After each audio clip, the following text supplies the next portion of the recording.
Today I'm going to tell you guys about a phenomenal fragrance from the house of Lalique.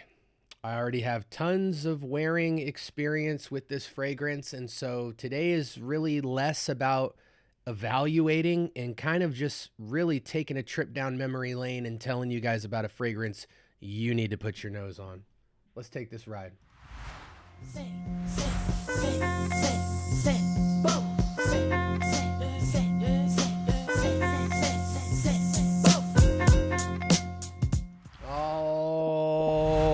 All right.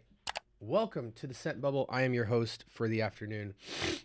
What do I want to say to make this video special? Well, Lalique as a house, to me, one of the most slept on designer fragrances or designer fragrance houses.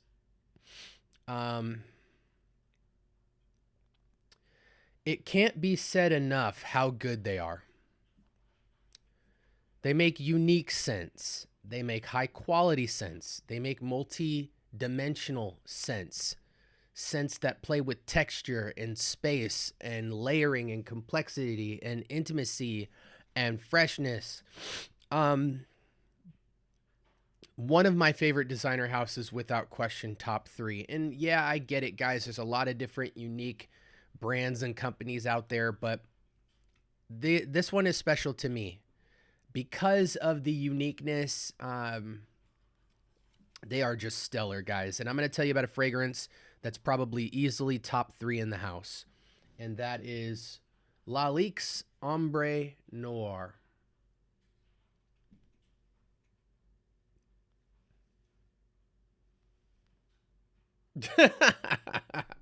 You know those people that, they'll give you the slow-mo of the psst, and they'll turn the bottle and they'll have their hands manicured and all that. It's just hilarious.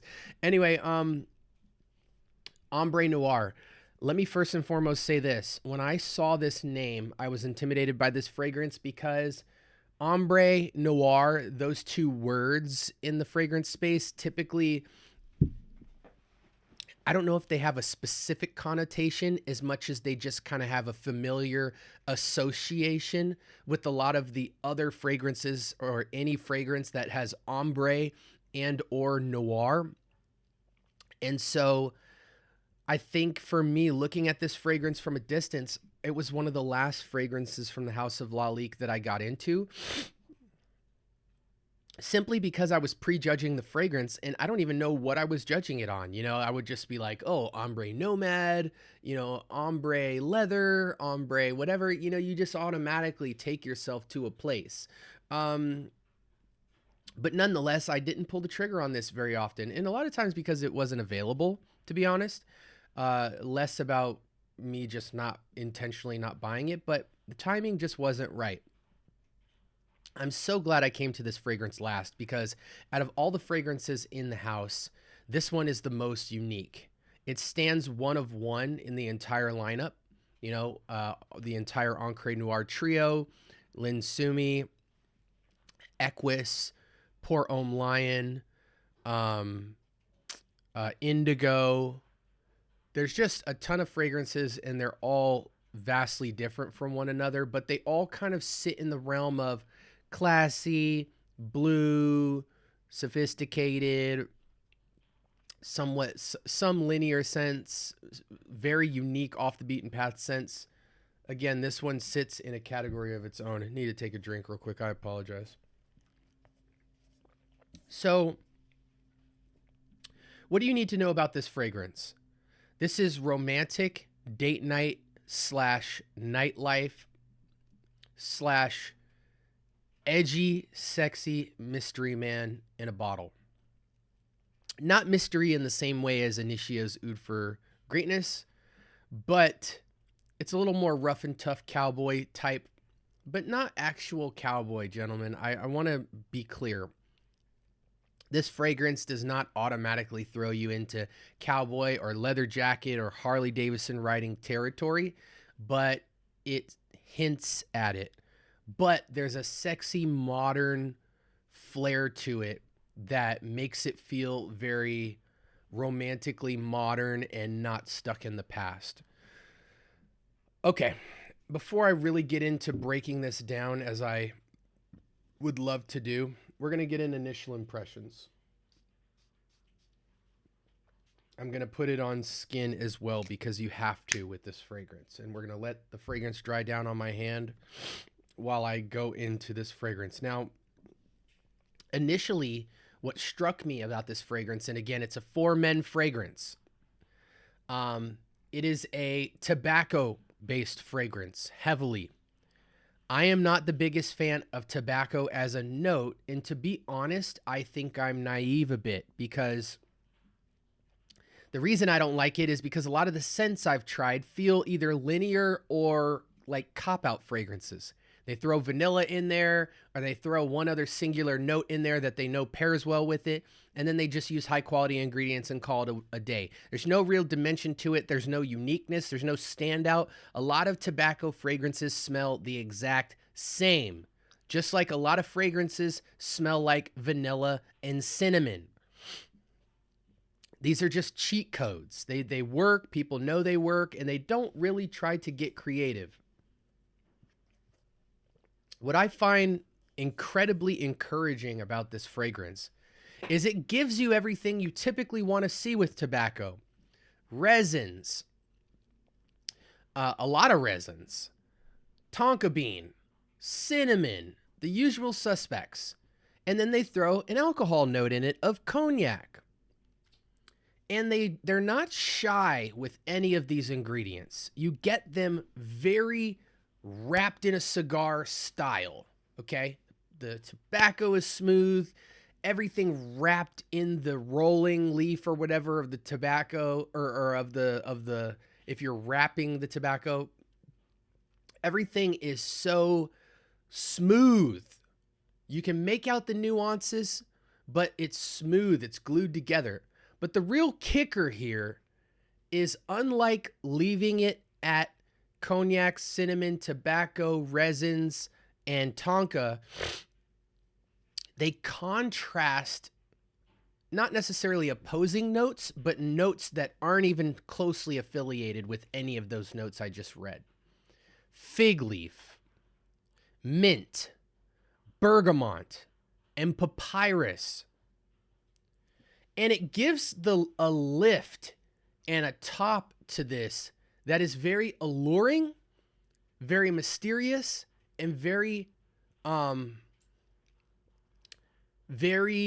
slow burn to the fragrance. The fragrance shape shifts constantly where you can make out nuances of the top of the fragrance because those notes are there pushing ingredients out and selecting which ones they want to hit your nose. With that being said, this fragrance smells phenomenal. To the untrained nose, you will simply smell this and say, oh, okay, it's tobacco and cognac, and call it a day because it's drenched in smooth tobacco leaf and it's drenched in high quality juice of cognac. Okay? But if you put this on skin and you give it time and you give it multiple wearing experiences, I promise to you that each day you put this fragrance on, you will slowly but surely get sucked into the beauty of all of the nuance in this fragrance. I can tell you personally that what you get on the test strip simply warms up on skin, and that's it. So you could still make out the same thing from the test strip as you get on the skin. Everything is just warmed up a bit. But I'm going to tell you guys the things I appreciate about this fragrance. The tobacco is smooth. It has a slight roughness to it for textural purposes, but for non-intensive purposes, it is a smooth tobacco.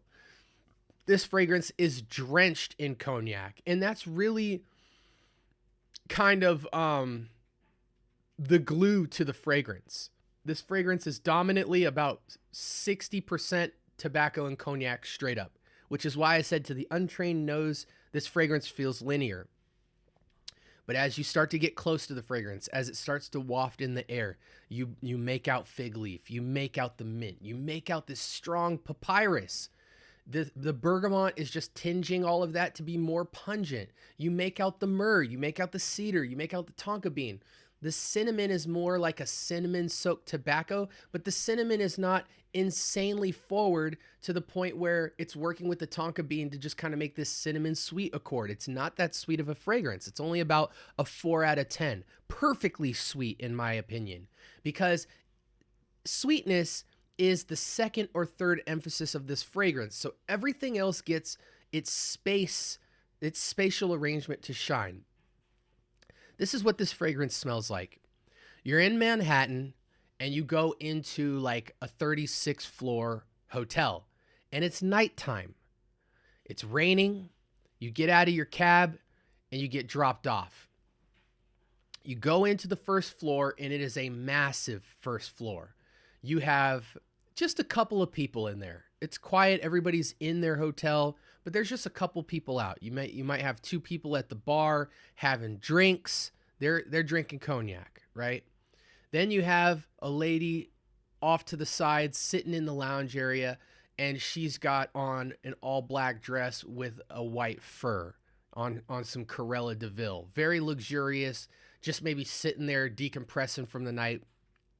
And she's chilling by a massive open flame. There's a fire around her. So you get the warmth from the fire. You get the elegance from the lady. You get the cognac wafting in the air from the late night. You get a slight density to the fragrance, a slight wetness to the fragrance. And then you get this extremely fresh top of mint and greenery just tickling and dancing on top of the sweetness and the cinnamon and the cognac and the myrrh resin. The myrrh resin gives you kind of is what I'm likening to the fire. You get this warm, radiant seasoning of myrrh and olibanum just kind of popping out in the air and dancing with the cognac and the tobacco.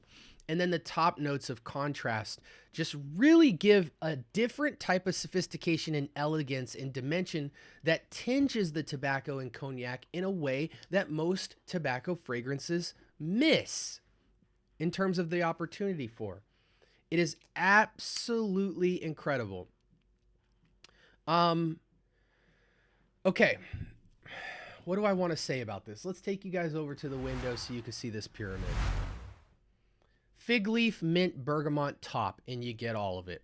Tobacco leaf, cinnamon, and papyrus, and you get all of it. Base notes, cognac, myrrh, resin, olibanum, cedar, and tonka, and you get all of that. This fragrance is blended and smooth while still having the opportunity to go on a nose adventure. Every hour you will appreciate different aspects of this fragrance, and it is phenomenal. Again, just so you guys know, usual suspects for this is I truly believe this fragrance is 25 up. I would love to call it 30 and up, but I think some ambitious young men can pull this off because it doesn't feel like an old man fragrance. It just feels highly mature. So if you're a very mature 25-year-old, this would be an incredible fragrance. I can assure you nothing will smell like this in your collection. None of your ombre fragrances, not your leather, your nomads, your whatever, none of your tobacco vanilles or your charutos or, anything like that. This will be in the wheelhouse of it, but I am shocked for the $40-ish price point that I paid for it, how incredibly high quality this juice is. So I'm calling it 25 and up, men's only fragrance, cold weather and nightlife appropriate, but, and certainly an indoor type of fragrance. I think outside, if you're by a bonfire or you're in a lounge or something like that, it definitely can rock. But this is mostly a date night, nightlife type of fragrance. It could be occasion based, but I think cold weather-ish or above, nightlife and date night just makes all the sense in the world. Casino, cigar lounge, theater, nice restaurant, fireplace, late night, hotel vibes, all of the above. Shoot, even a concert or something like that at night. This is just incredible. It's just got so much great stuff to the juice. It smells how it looks. The bottle presentation is incredible. The sprayer's average, but who the heck cares? And it smells the exact same on skin, just warmed up, and maybe a little bit of that warm spiciness is ramped up as well. Sprays on this, I would typically lean on like 6. I think with a fragrance like this, you want it to sit. You don't really want to worry about sprucing back up later. I think 6 to 8 just makes all the sense in the world. Go 6 in the front, 2 in the back, and call it a day. Try and get as much of it on skin as possible so it really runs the distance for you. And man, it's just a phenomenal fragrance, guys. You got to have it in your collection. Again, to the untrained nose, it might just smell like tobacco and cognac. And for that, you might have fragrances in that wheelhouse of like your Le Male Elixir, your Angel Shares, or stuff like that. But this is way more masculine than that. Way more masculine than those fragrances.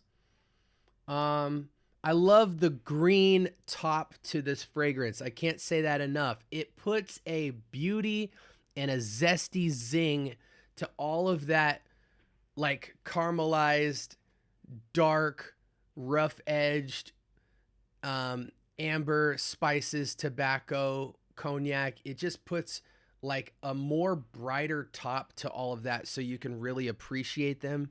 And it also adds a outdoor component of edginess and woodsiness that the fragrance has always needed. You know what I'm saying? Again, this is Lalique's Ombre Noire, and for me, I hate to tell you guys, but this fragrance, without question, is perfect. Absolutely excellent. 10 out of 10 fragrance for me, guys. For the price point, the juice, everything, all things considered, performance, etc. This is an incredible fragrance. Easily a 6 to 8 hour fragrance, without question. Going above that's going to be a little bit difficult just due to the greenness. I think it cuts off some of the performance projections, probably about 4 or 5 feet. Not an insane amount of sillage, but definitely at maybe like 3-4 feet of a scent trail. And this is just wonderful. A girl would really want to get intimate with you, get close in your jacket, hug you, have it on her pillow, that type of vibe. It's just sexy. It's very masculine, but it has those sweet touches of a Le Male Elixir, a Halloween Man shot, a tobacco vanille. It has some sweet elements there, but it's more masculine than that. It's dialed down just a smidge to really emphasize the other beauty of the fragrance. And it's wonderful. Like, comment, and subscribe. More importantly, turn on that notification bell so you could stay in the loop. We drop episodes all the time. If you have any questions about this fragrance, guys, let me know. I know tobacco is a hard thing for many people to get into unless you're just a tobacco lover, but most people just want to love tobacco, but they're struggling to find the fragrance that makes sense to them. This is an incredible option, guys. And again, when you first get it, this thing macerates like a gem. This thing grows with you over time like a gem. Your nose will continually come to it and see that what looks like simplicity is really elegance and finesse, and you got to put your nose to it. Again, this is the Scent Bubble. I hope you guys have a blessed week, and this was an incredible banger that you need to put your nose to. Until next time, peace.